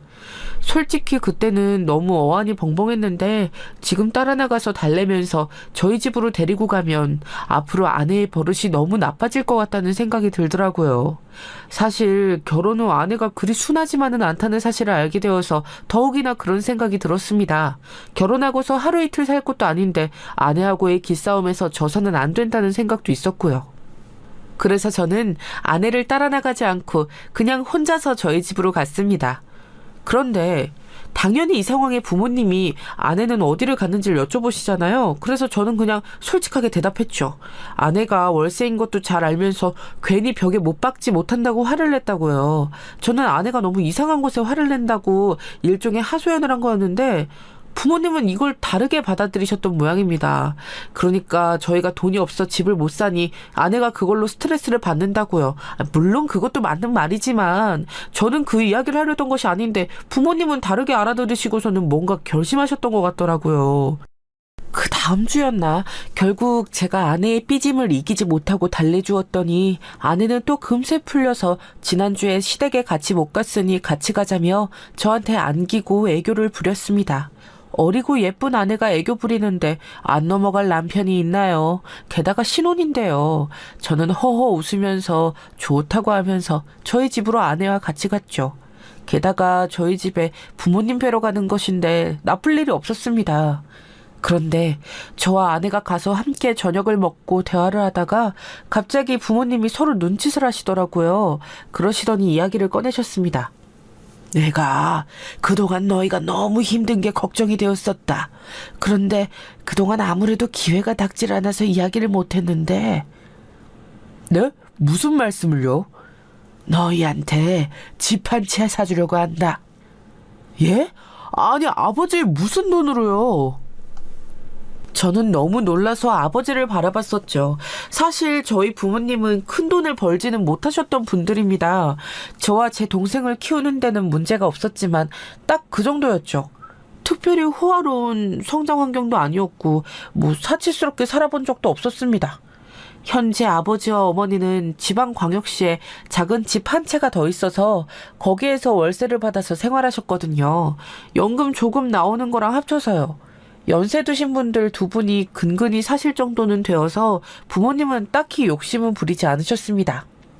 그런데 그런 분들이 갑자기 저희 집을 마련해 주시겠다니 너무 놀라웠죠. 걱정하지 마라. 우리 그 작은 집 하나 있는 거 팔았고 그걸로 조금 모자라서 주식도 팔았다. 그 정도면 모자라기는 해도 너희 집 한 채 정도는 살 게다. 아버지는 웃으면서 말씀하셨지만 저는 얼굴이 굳었습니다. 그 집하고 주식은 부모님의 노후 대비 자금이었어요. 어떤 일이 있어도 자식들에게 손 벌리고 싶지 않다. 혹시 우리가 아프면 주식 팔아 병원비 대라 하실 정도로 고이 모아놓은 재산이었죠. 그런데 그걸 가지고 저희 집을 사주시겠다니 너무 죄송스럽잖아요. 제가 정색하고서 그러실 필요 없다고 손을 내줬는데 옆에서는 반대로 아내가 한바구음을 짓더군요. 물론 아내가 워낙 어리고 사람이 순진한 면이 있었습니다. 아니, 순진하다기보다는 단순하다고 해야 할까요? 그냥 어른이 주시는 거라고 생각하면 앞뒤 생각 없이 그냥 좋다고만 생각하는 거였죠. 속이 답답했지만 차마 그 자리에서 아내에게 면박을 줄 수는 없어서 부모님께 괜찮다고만 말씀드리고서 얼른 저희 집을 나왔습니다. 여보, 지금 우리 부모님이 집 사주시겠다는 거 받으면 안 돼. 그거 전부 부모님 노후자금으로 사주시는 거란 말이야. 에이, 그래도 다 다른 자금은 빼놓고 사주시는 거겠죠. 설마 전부 다겠어요? 아니야, 정말 진짜로 전부 다야. 뭔가 생각이 있으시겠지. 주시겠다는데 왜 안 받으려고 해요? 아내는 도리어 답답하다는 듯이 저한테 쏘아붙였죠. 저는 너무 당황스러워서 그날부터 며칠 내내 아내를 설득하려고 노력했습니다. 하지만 아내는 오히려 제가 거부한다는 것을 믿지 못하겠다는 듯 쌀쌀맞게 굴면서 저한테 심술궂게 굴기만 했죠. 서울에 집 한 채가 생긴다는데 어째서 그걸 거절하냐는 겁니다. 결국은 제가 아내 고집에 이기지를 못했습니다. 사실 거기에는 부모님의 고집도 한몫했죠. 아버지는 매일 저녁 전화하셔서 저한테 그냥 받아라. 너무 걱정하지 않아도 된다. 우리가 크게 아플 일은 없을 거다 하시면서 설득하셨어요. 하지만 저는 같이 유산받을 위치인 동생한테 미안하기도 하고 부모님한테 죄송스럽기도 하고 했죠. 결국 동생이 저한테 전화해서 자기는 괜찮으니 받으라고 했습니다. 하지만 동생은 한마디를 덧붙였죠. 유산은 정부 형이 받아도 상관없어. 근데 부모님 편찮으시면 이제 노후는 형하고 형수님이 책임지는 거다. 알겠지? 그야 당연하지. 저는 그건 너무 당연하다고 생각했습니다. 사실 부모님 유산이랄 것까지도 없이 노후자금을 통째로 받는데 모시지도 않는다면 너무 뻔뻔한 거지 않습니까? 그래서 저는 결국 부모님이 노후자금을 당겨주신 것을 받고 거기에 저희가 모아둔 돈까지 합쳐서 집을 작게 한 채 마련했습니다. 아내는 정말 뛸 듯이 기뻐했고 그 모습에 저 역시 너무나 기뻤었죠. 그 와중에도 제 사업은 그다지 나아질 기미가 보이질 않았습니다. 결혼 전보다 아주 조금 나아지기는 했는데 정말 딱 거기까지였죠. 돈만 막히지 않는다면 그럭저럭 아내와 둘이서 먹고 사는 데는 문제없는 그 정도였습니다. 만약 아이가 생기면 좀 빠듯할지도 몰라서 저는 미리 부업을 검색하고 있었죠. 사실 그때까지만 해도 부모님 노후 걱정은 실질적으로는 하지 않았습니다. 아직 부모님이 편찮으시기에는 상당히 젊으셨으니까요. 그런데 하루는 아내가 쭈뼛거리면서 저한테 말을 걸더군요. 퇴근 후에도 언제나 집에 일거리를 가져와서 하고 있었기 때문에 일하는 제게 말을 걸기가 민망해서 그러는 줄 알았습니다. 그런데 그게 아니었습니다. 여보, 혹시 돈 좀 꿀 수 있을까요? 돈? 왜? 아니, 얼마나? 저는 아내가 갑자기 하는 말에 놀라서 되물었습니다. 아내는 말하기 못내 싫은 눈치였지만 그래도 제가 물어보니까 대답을 안 할 수는 없는 모양이더군요. 아내는 한참이나 한숨을 쉬더니 제게 말했습니다.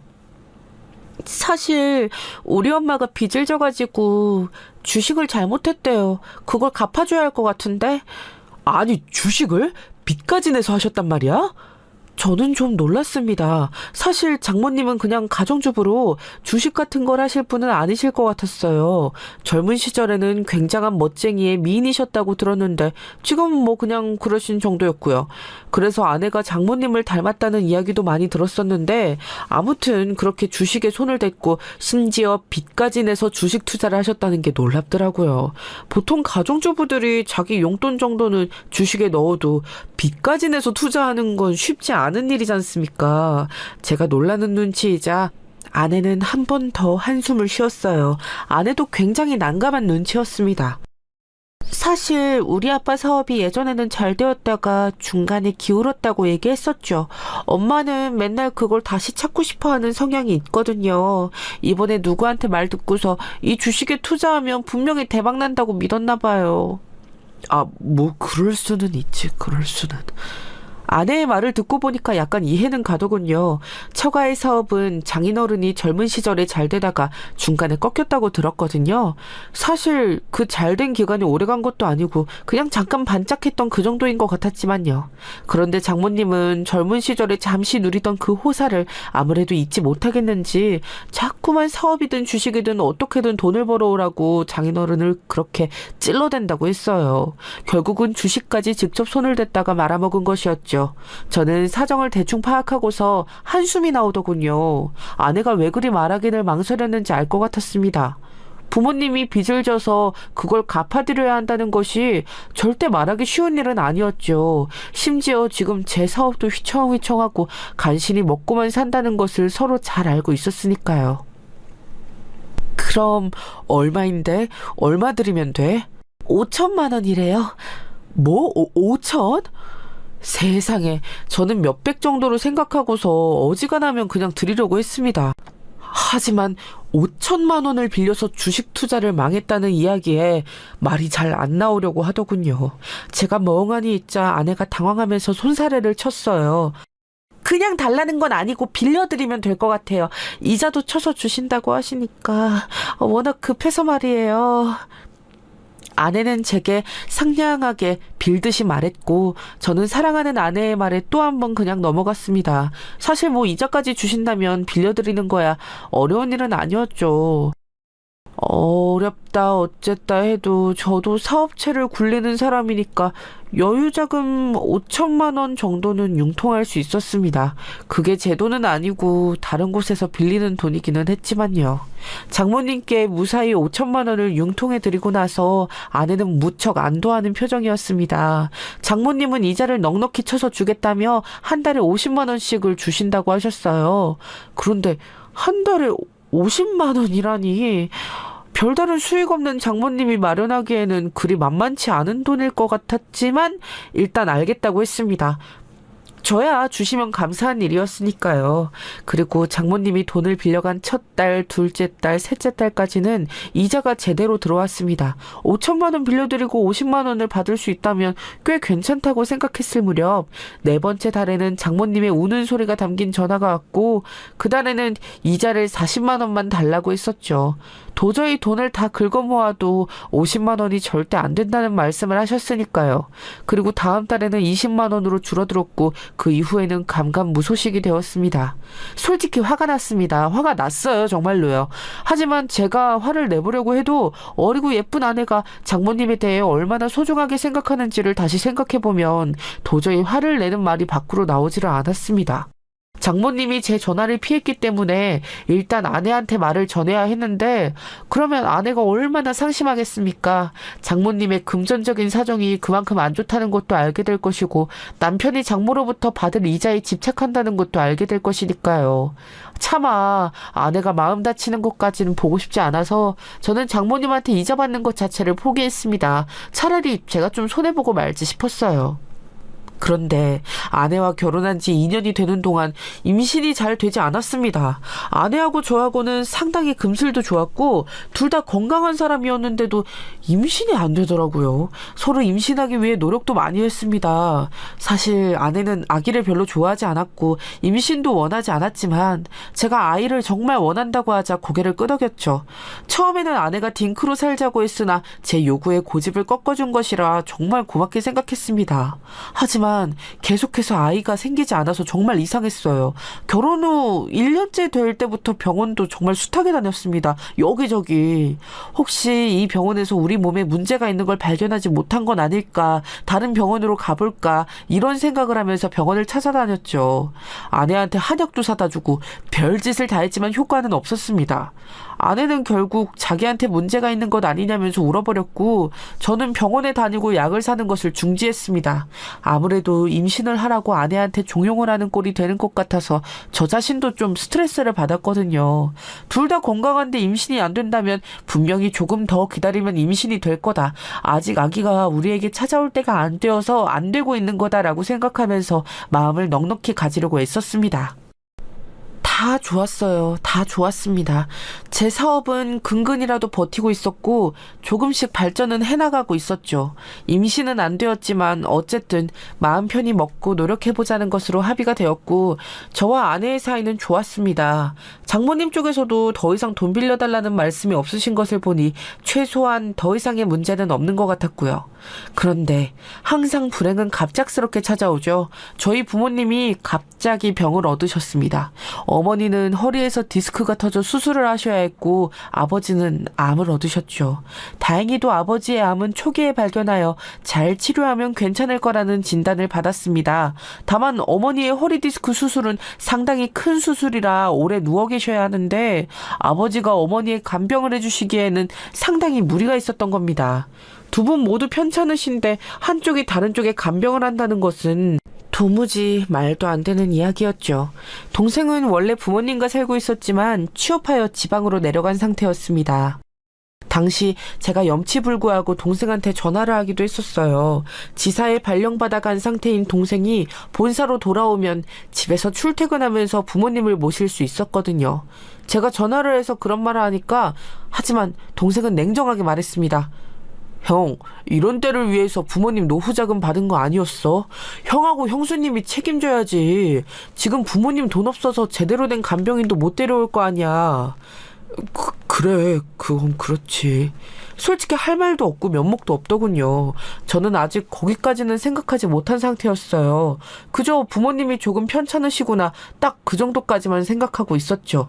사실 부모님은 노후자금을 저희한테 주시고 나서는 여유자금이 없으셔서 간병인을 부르겠다는 말씀도 안 하셨더군요. 어머니가 수술하시는 동안에는 아내에게 어머니 간병을 부탁했습니다. 아내는 한동안 말이 없더니 수술 기간을 물어보더라고요. 입원하는 기간 자체는 2주였습니다. 제가 그렇게 말하니까 아내는 한숨을 푹 쉬기는 했지만 알았다고 하더라고요. 사실 그 이후에도 회복 기간이 있는데 저는 아내가 당연히 그쯤은 알 거라 생각하고 별다른 말은 하지 않았습니다. 2주 동안 병원에 가서 어머니를 돌봐야 하는 아내의 심기를 거스르고 싶지도 않았고요. 어차피 해야 할 일인데 미리 아내하고 기분 상해봐야 뭐 좋을 일이 있겠습니까? 어머니가 수술하시기 전날 저는 뭔가 기분이 무척 울적해져서 부모님 댁에 소주를 사들고 찾아갔습니다. 아내는 그 전날 컨디션이 안 좋고 감기에 걸렸기 때문에 저 혼자 갔었죠. 부모님하고 둘이서만 이야기할 시간도 필요하다고 느꼈고요. 제가 들어가니 어머니는 허리가 아파서 제대로 펴지도 못하시면서도 얼른 밥에 찌개를 끓여서 내주셨습니다. 이미 연세가 많으셔서 머리도 흰 어머니가 그렇게 거동을 힘들어 하시는 것을 보니 눈물이 나더라고요. 그런데 제가 가만히 보니까 어머니가 쓰시는 가스레인지 안쪽 화구가 불이 잘 안 붙는 겁니다. 어머니 이거 고장났나 본데? 수리기사 부르셔야죠. 그래, 그래야지. 그런데 뭐 다른 걸로 쓰면 되니까 괜찮다. 어머니는 웃으면서 다른 화구에 올려서 쓰면 된다고 하시더군요. 저는 몸도 편찮으시니 귀찮아서 그러시나 보다 했습니다. 그런데 저희 집 여기저기를 관찰하다 보니 TV도 너무 낡았고 식탁 의자 다리도 삐걱거리는데 그냥 쓰고 계시더군요. 좀 이상했습니다. 그동안은 그저 집에 와서 아내와 부모님과 함께 떠들다가 가는 게 전부였기 때문에 제대로 집안을 둘러보질 못했는데 아내 없이 혼자 와서 보니까 또 다른 게 눈에 띄더라고요. 베란다에 있는 빨랫대도 원래 아래 위로 움직여야 하는데 고장이 나서 안 움직이고 있었습니다. 어머니, 이거 빨랫대하고 식탁 의자 좀 사야 할 것 같은데요. 특히 빨랫대 아예 고장나서 안 움직여요. 그리고 의자도 잘못하면 넘어질 것 같고요. 그래야지. 그런데 저 빨랫대가 좀 비싸야지 말이다. 게다가 식탁 의자도 사려면 의자 전체를 세트로 사야 할 것 같더구나. 낱개로 파는 의자들이 너무 비싸. 아버지는 조금 투덜거리시는 듯한 말투로 말씀하셨습니다. 저는 순간 깨달았죠. 부모님 재정 상황이 여의치가 않은 거구나. 지금 저한테 말씀은 안 하셔도 뭔가 문제가 있구나 하고요. 어머니는 아버지가 그렇게 말씀하신 후 곧 아버지의 옆구리를 찌르면서 눈치를 주셨고 곧 아버지는 입을 얼른 다무셨습니다. 아들한테는 지금 경제 상황을 알리고 싶지 않으셨던 거였겠죠. 그것도 모르고 저는 수술비도 제가 드린다는 말을 하지 않았습니다. 부모님 보험 든 게 있으니까 당연히 거기서 나오겠거니 물어보지도 않았어요. 그런데 나중에 여쭈어 보니까 수술비의 일부만 나와서 꽤 큰 돈을 내셔야 했더라고요. 당시에는 그렇게 부모님이 힘드신 것을 알게 되었으면서도 제 사업이 워낙 힘들어서 그냥 입을 다물고 조용히 있어야 했습니다. 그거 자체가 나중에 생각하니 정말 죄책감도 들고 부모님께 죄송스러웠죠. 어머니의 수술이 진행되고 입원하신 사이 아내는 병원에 가서 어머니 간병을 했습니다. 사실 간병이라는 게 보통 일은 아니죠. 게다가 허리 수술이라서 어머니 거동이 거의 안 되는 상태가 지속된 터라 아내가 해야 할 일이 정말 많았어요. 많이 힘들었을 겁니다. 그래서 아내가 너무 고마웠기에 저는 뭐라도 도와주고 싶었지만 제가 할 수 있는 게 없었어요. 사업이 점점 궤도에 오르기 시작해서 이 기회를 잡으려면 꼭 그 당시에 제가 바쁘게 일에 몰두해야 했습니다. 저도 아내도 너무 힘든 상황이었지만 그래도 이 시간이 지나면 우리 둘 다 행복하게 살고 아기도 낳을 수 있을 거라고 확신하면서 견뎌냈었죠. 그런데 제가 처음으로 아내에 대한 신뢰가 무너졌던 건 정말 예상 외의 곳에서였습니다. 아내가 병원에서 거의 살다시피 하던 그 2주 동안 저는 집에 들어와서 제가 밥을 챙겨 먹고 청소를 해야 했었죠. 그래서 여기저기 돌아다니며 청소기로 집안을 미는데 많이 어질러져 있더라고요. 눈에 띄는 곳은 그래도 정리를 해두었는데 눈에 안 띄는 구석자리가 꽤 물건이 난잡하게 놓여 있어서 열심히 정리를 했습니다. 그런데 거기서 제가 약통 하나를 발견한 게 문제였죠. 바로 피임약이었어요. 저도 아내도 분명히 열심히 아기를 낳기 위해 노력한다고 생각했는데 갑자기 TV 뒤에서 발견된 피임약을 보고서 저는 어지러워졌습니다. 이게 대체 뭔가? 혹시 나하고 아기가 낳기 싫었던 건가? 그럼 이야기를 하지 왜 아이 낳는 것에 동의하고서 노력하는 척을 했을까? 아내는 처음부터 아이를 갖기 싫어했었죠. 하지만 제 설득에 못 이겨서 아기 임신에 함께 노력해왔습니다. 아니, 저는 적어도 그렇게 생각했었죠. 하지만 그동안 제 눈을 피해서 피임약을 먹어왔던 겁니다. 저는 너무 어지럽고 속이 복잡해서 한참이나 그 피임약을 들고서 거실 바닥에 앉아 있었습니다. 아내가 저를 배신한 것 같은 기분에 견딜 수가 없었죠. 한참이나 울렁거리는 속을 진정하면서 속으로 생각했습니다. 그래, 원래 아내는 아기를 가지기 싫어했으니 어쩌면 다시 그런 기분이 된 걸 수도 있다고요. 그동안 노력한 게 전부 거짓이 아니라 그동안은 진짜였지만 요즘 들어서 다시 임신이 싫어진 것일 수도 있다. 그렇게 생각했죠. 적어도 아내와 함께한 시간이 전부 거짓이었다고는 생각하고 싶지 않았던 겁니다. 그래서 이 피임일은 나중에 어머니 간병이 끝나고 난 이후에 한참 지나서 이야기를 나눠보기로 했습니다. 그리고 피임약은 제가 주머니에 넣어두었죠. 결심은 그렇게 했지만 제 속은 말이 아니었습니다. 여태까지 철석같이 믿었던 아내가 저와 완전히 다른 생각을 하고 있다고 생각이 되었으니까요. 그리고 시어머니의 입원 기간이 끝나갈 무렵 저는 집으로 온 아내를 위해서 밖으로 데리고 나가 외식을 했습니다. 당시 사업이 급물살을 타면서 갑자기 수익이 늘어나고 있어서 정말 눈코 뜰 새 없이 바쁜 나날을 보내고 있었죠. 피곤해서 쓰러질 것 같았지만 그래도 아내를 위해서 시간을 내어 저녁 식사를 예약하고 먹으러 나갔습니다. 하지만 아내는 뭐가 불만인지 아주 짜증스러운 표정으로 말도 행동도 틱틱거리는 티를 내고 있었어요. 오늘 무슨 일 있었어? 일? 일이야 항상 있지. 어머님이 오늘까지도 아예 움직이실 생각이 없으시니까 내가 화장실 수발까지 들었거든요. 아, 저런. 저는 그 이야기를 듣고 아내한테 너무 미안했습니다. 수술을 하면 줄을 넣어서 소변을 직접 빼낸다는 것 정도는 알고 있었어요. 어머니의 소변통이 넘쳐서 아내가 고생한 적이 있다는 것도 알았습니다. 아무래도 오늘도 그런 게 아닌가 싶어서 저는 제가 마치 죄라도 지은 것처럼 움츠러들더군요. 어머니는 수술 후 무리하면 안 되는 상황이라 아주 조금씩 천천히 움직이는 중이셨습니다. 그런데 아내의 말에 따르면 어머니는 재활 의지가 없으신 것 같다고 아예 힘도 주지 않고 그냥 누워만 계신다는 거였어요. 한 달 정도는 보조기 차고 움직이셔야 하셔서 더 조심하시는 거 아닐까? 우리 엄마가 그렇게 게으른 분도 아니시고. 내 말이 거짓말이라는 거예요? 어쨌든 화장실은 가셔야 할 거 아니야. 보조기도 차고 계시니까 이제 그 정도는 하셔야지. 나더러 뭘 더 어쩌라는 거예요. 아내는 신경질적으로 대답하면서 짜증을 냈습니다. 사실 간병을 하지 않던 사람이 제대로 거동 못하는 분의 간병을 하려니 힘들고 화가 날 수도 있다고 생각했었죠. 하지만 아내는 거기서 멈추지 않고 어머니의 험담을 하기 시작했습니다. 난 정말이지 어머님 다시 봤어요. 그렇게 차분하고 말없이 조용하시다고 생각했는데 그게 아니라 수술하고 나니까 너무너무 엄살이 많으셔. 무슨 돌아눕는 것도 아프다고 날 시키는데 미치겠더라고요. 내 허리는 허리 아닌가? 그리고 허리 함부로 움직이면 안 된다고 하는데도 부득부득 일어나서 창문 밖 보시겠다고 하고요. 어머님이 오늘도 아예 안 움직이셨다고 하지 않았어?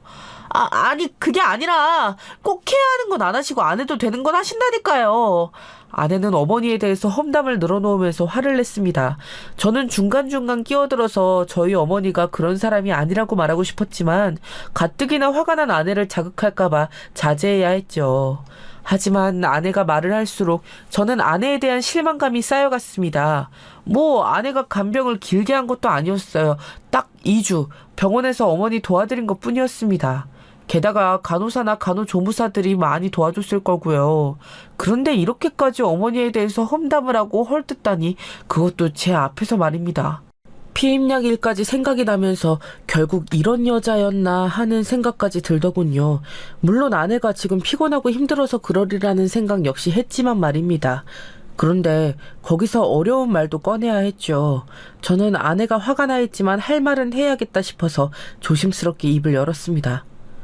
그런데 여보, 미안하지만 어머니 아버지 두 분 다 한동안은 우리 집에 모셔야 할 것 같은데. 뭐라고요? 그게 무슨 말이에요? 대구로 돌아가시는 거 아니고요? 당신도 말했다시피 어머니 거동이 불편하시잖아. 어떻게 두 분만 계시겠어. 아버지는 지금 암 치료 받으시고 계시는데. 아버지는 암병원에 다니시면서 입맛이 떨어져서 거의 식사를 못 하시고 살도 쭉 내리셨지요. 뵈면 정말 가엾다는 말밖에 나오지를 않았습니다. 그런 분한테 허리 아파서 거동 못 하시는 어머니의 간병을 맡길 수는 없었어요. 저는 당연히 아내도 그것에 동의하리라 생각했습니다. 아무리 힘들더라도 노후 자금까지 빼서 저희 집을 마련해 줄 만큼 저희한테 희생적인 부모님이셨습니다. 사람이라면 당연하게도 감사할 줄 알았던 거였죠. 그런데 아내는 잠깐 말이 없더니 입을 열었습니다. 아니 그럼 도련님은? 도련님이 올라와서 간병하면 되잖아요. 걔는 지금 지방에서 일하잖아. 마음대로 본사로 올라올 수 있는 것도 아니고. 그럼 도련님이 본사로 발령 신청해서 발령 날 때까지만 내가 모시면 되는 거 아니에요? 어쨌든 그쪽도 자식인데 왜 우리만 모셔요? 아내는 흥분해서 저한테 쏘아붙이듯이 말했죠. 솔직히 그런데 어이는 없었습니다. 제 동생은 지방 발령을 받은 지 얼마 안 되는 상황이었고 물론 저 역시 동생한테 전화한 적은 있었지만 혼자 살고 있는 젊은 남자애가 뭘 어떻게 간병을 하겠어요. 아니면 어머님, 아버님이 도련님 댁으로 내려가도 되잖아요. 걔 회사에 기숙사에 살아. 어떻게 거기에 부모님이 같이 살 수가 있어. 말이 되는 소리를 해. 아내가 계속 억지를 부리자 결국 제 목소리도 커지기 시작했습니다. 고생한 아내한테 싫은 소리를 하고 싶지는 않았지만 계속 말도 안 되는 소리를 하니까 저도 참을 수가 없더라고요. 하지만 아내는 제가 화를 내도 전혀 신경도 쓰지 않는 것처럼 도리어 자기가 더 흥분하면서 자리에서 일어났습니다. 미쳤어요. 노인네들 수발을 나 혼자 다 들라고? 언제까지인지 기약도 없이? 여보, 말 조심해. 아, 내가 왜? 아니, 지금 먹고 사는 것도 빠듯해 죽겠는데 뻔뻔하게 나한테 이런 것까지 요구하는 거예요.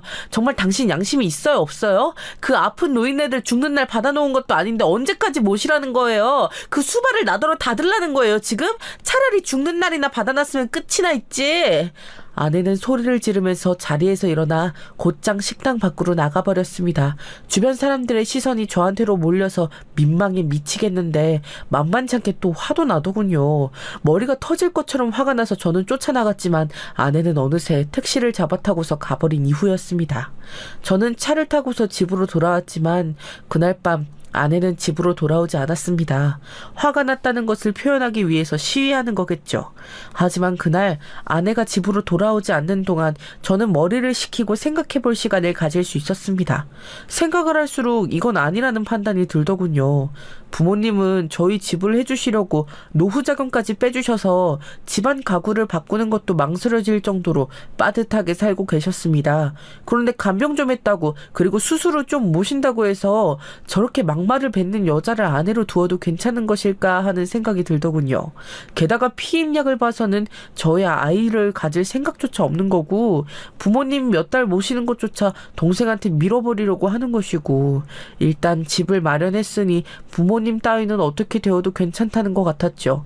게다가 저는 장모님께 5천만 원을 무리해 변통해서 빌려드리기까지 했는데 아내는 그런 것 따위는 상관없다는 태도였습니다.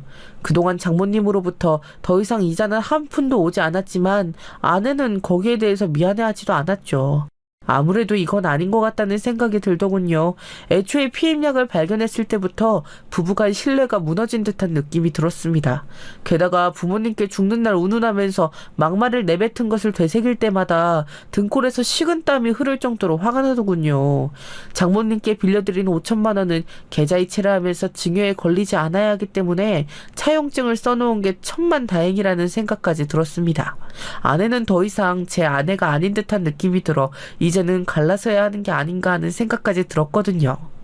저는 아내가 들어오기만을 기다렸지만 아내는 다음 날에도 들어오지 않았습니다. 제가 먼저 전화해서 사과하고 빌기라도 하는 것을 바라는 듯한 그런 모양새였죠. 하지만 제가 잘못한 게 없는데 그래야 할 이유가 있을까요?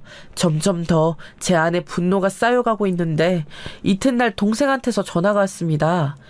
형, 지금 무슨 일 있어? 어머니가 왜 형수 안 보이냐고 걱정하시던데 내가 지금 올라가 볼 수가 없어서. 그게 동생한테 미안하기도 하고 면목이 없어서 사실대로 말할 엄두가 안 나기는 했습니다. 하지만 가족이니 알 것은 알아야 한다고 생각이 들어서 망설이다가 사실대로 이야기를 했죠.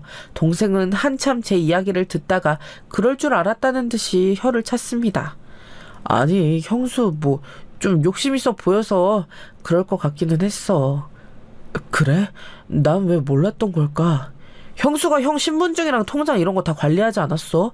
혹시 추가 대출은 없었는지 좀 확인해봐. 혹시 모르잖아. 사돈댁에서 주식 투자로 빚을 졌는데 더 돈 달라는 말이 없었다는 게 이상해.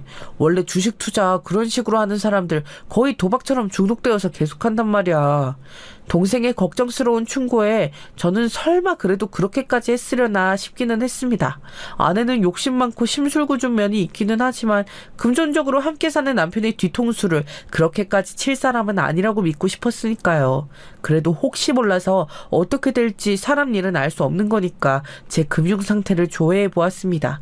그랬더니 정말로 저희 집에 대해서 담보대출이 있더군요. 금액이 크지는 않았고 그리고 꽤 최근이었지만 아내에 대한 제 신뢰는 아예 박살이 났습니다. 저는 사업을 하는 사람이고 무엇보다 신용이 중요하기 때문이죠. 그런데 이런 식으로 제 신용을 마음대로 훔쳐서 사용하는 사람이라면 절대 부부로 지낼 수 없었어요. 그리고 그날 오후 어머니한테서도 전화가 왔습니다. 예, 혹시 세아가 무슨 일 있니? 전화 연락이 안 되더구나. 이제 내일이면 퇴원해야 하는데. 어머니는 입원 기간이 이제 끝나서 퇴원해 저희 집으로 온다고 생각하고 계셨습니다. 미리 제가 그렇게 말씀을 드렸기에 당연했죠. 어머니는 며느리가 도와줄 거라고 생각하셨지만 연락 자체가 안 되니 당황하셨던 겁니다. 저는 어머니가 충격받지 않으시도록 일단 상황을 부드럽게 돌려서 설명해 드렸습니다. 아내와 더 이상 신뢰가 없다는 생각이 든 이상 이제는 더 같이 살기 힘들게 되었다는 사실을 중점적으로 설명드렸죠. 부모님에 대한 태도가 중요한 이유 중 하나였지만 일단 그 부분은 제외했습니다. 어머니가 괜히 죄책감을 느끼실지도 모르는 일이었으니까요. 어머니는 처음에 상당히 충격을 받으신 것 같았습니다. 피임약 이야기도 굉장히 충격이었을 거고 처갓집에 5천만 원을 빌려준 것도 부모님은 모르시는 일이었으니까요. 게다가 제가 모르게 제 이름으로 돈을 추가로 빌렸다는 사실까지 말씀드리니 정말 너무 놀라신 것 같았어요. 어머니, 저 이렇게 제 명의로 장난치고 돈으로 신뢰 잃은 사람하고는 못 살겠습니다. 그것도 아예 의도적으로 이렇게 저를 속이는데 제가 더 봐줘야 할 이유를 잘 모르겠어요. 어머니는 차마 생각도 못했던 일이었는지 아무 말도 못하셨습니다. 저는 일단 어머니를 부모님 댁으로 모셔갔어요. 그리고 간병인을 부르기로 결정했죠. 그나마 사업이 궤도에 올라서 수익이 조금씩 더 나고 있었으니 간병인을 불러도 어느 정도는 버틸 수 있다는 계산 하에서였습니다. 어머니 아버지는 너무나 미안해하셨지만 그 방법 외에는 어쩔 도리가 없었어요. 동생이 올라올 수도 없었고 바쁜 제가 간병을 해드릴 수도 없었습니다. 아내가 어느 정도만 돌봐드리면 괜찮았을 텐데 그것도 화를 내면서 막말을 퍼부었던 거니까요. 심지어 아예 제 명의를 빼돌려서 대출까지 받은 걸 안 이상에는 아내를 봐줄 생각이 없었죠. 제가 며칠이 지나도 전화를 하지 않자 뒤늦게 아내가 집으로 들어왔습니다. 아내는 도끼 눈을 뜨고서 저를 노려보면서 대뜸 물었죠. 어머님, 아버님은요? 그 사이에 모셔온 거 아니죠? 나 그럼 당신하고 정말 이혼할 거예요. 이혼? 말 잘했네. 이혼이라고 했지? 저는 어처구니가 없더군요. 자기가 내 명예를 빼돌려서 거짓으로 대출까지 받아놓고서 이렇게 적반하장으로 나오다니. 아내는 제가 조금도 숙이는 기색이 없자 당황하는 눈치였습니다. 저는 여태까지 어리고 미인인 아내한테 단 한 번도 정색하고 싫은 소리를 마구 쏟아낸 적이 없었죠. 그래서 제가 진짜로 화내는 모습을 보지 못했을 겁니다. 그때도 저는 그다지 목소리를 높이면서 화를 내고 싶은 생각은 없었습니다. 어차피 그래봤자 이 여자하고 신뢰관계가 깨진 마당에 아무 관계도 아니니 뭐가 해소될 일도 없었으니까요. 당신 장모님께 빌려드린 5천만 원 내놔. 뭐라고요? 아내는 당황해서 말을 더듬기 시작했습니다. 장모님께 빌려준 5천만 원은 그때 이후로 저는 입에 올린 적이 없었어요. 치사하게 느껴질까봐 도리어 조심하는 편이었죠. 하지만 아내가 저렇게 나오는데야 제가 조심할 필요가 무엇이 있을까요? 지금 그게 왜 나와요, 갑자기? 지금 그 빌려준 돈으로 날 협박하는 거예요? 그렇게 치사하게 굴 거예요, 정말? 나 진짜 당신하고 이혼하는 수가 있어요. 아내는 되도 않는 이혼 협박으로 저한테 도리어 협박을 하더군요. 그러면 누가 무서워할 줄 알았던 모양이죠. 저는 코웃음이 나서 물끄러미 아내를 보다가 고개를 끄덕였습니다. 그래, 뭐 당신이 원한다면 이혼하지. 지금 당장. 그리고 돈 갚아. 뭐라고요? 아내는 너무 놀란 얼굴로 저를 바라봤습니다. 당연히 그동안 아내를 사랑한다고 매번 져주기만 했던 남편이었던 저하고는 완전히 다른 행동이었죠. 아내는 이럴 리가 없다는 듯한 눈으로 저를 바라보다가 계속 말을 바꾸어 이혼한다며 협박을 했지만 저는 잘 되었다는 듯 계속 이혼하자고 했습니다. 실제로도 아내와 이혼할 생각이었고요. 슬슬 제가 진심인 것을 깨달았는지 아내의 얼굴빛이 어두워지기 시작했습니다. 이혼하고서 바로 5천만 원 내놔. 안 그러면 처갓집이고 뭐고 상관없이 법적인 절차 밟을 거니까. 제가 차갑게 말하자 아내가 비로소 현실 감각이 들었는지 벌벌 떨기 시작했습니다. 그때쯤 되니 불쌍해 보이지도 않더군요. 같이 임신하자면서 피임약을 먹고 저희 부모님께 막말을 퍼붓고 제 명의로 대출을 받고 어처구니가 없었습니다. 아니 5천만 원도 아니네. 내 명의로 추가로 대출받은 것도 내놔야지. 그리고 명의 도용했으니 거기에 대해서도 법적인 책임 물을 거야. 제가 그 말을 하자 아내는 그것도 들켰다는 사실을 그제야 알았던 것 같아요. 아내는 곧 제 바지가랑이를 잡고서 늘어지기 시작했습니다. 여보, 미안해요. 미안. 아니, 그건 내가 그러려던 게 아니고, 정말. 너무 급해서. 이거나. 여보, 정말로요. 제가 미안해요. 그건 진짜 고의가 아니었어요. 고의가 아니면 그게 뭔데? 말이 되는 소리를 해. 이혼 안 하면 법적 조치 들어갈 거고, 이혼하고서 당장 돈 갚지 않으면 바로 또 조치 들어갈 거야. 알아서 해. 저는 단 한 발도 물러서지 않고 강경하게 말했습니다. 아내는 그제야 정말로 상황이 급박한 것을 알고서는 울며 불며 매달렸지만 저는 그 이상 아내와 함께 살고 싶은 마음이 없었어요. 단지 부모님을 잠시 간병하라는 말에도 저렇게까지 막말을 해대는데, 그리고 노후 자금까지 빼서 집을 사주신 부모님 은혜도 그렇게 잊어버리는 여자인데 나중에 어떤 식으로 돌변할지 알 수가 없는 노릇이었습니다. 당연히 함께 살 만한 사람이 아니었죠.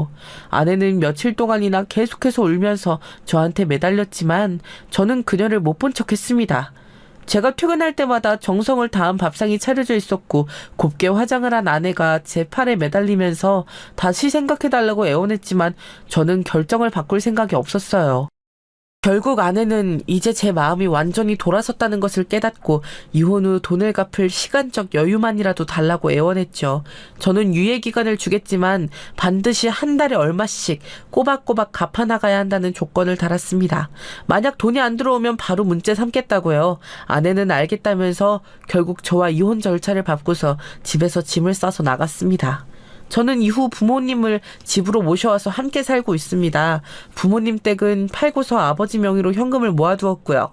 제 사업이 다행히 잘 되어서 부모님을 모시는데 아무런 문제가 없는 상황이 되었습니다. 아내와 장모님은 과연 제가 법적으로 조치하겠다는 말이 무섭긴 했는지 그 이후로 꼬박꼬박 한 달에 100만 원씩 돈을 갚고 있는 중이에요.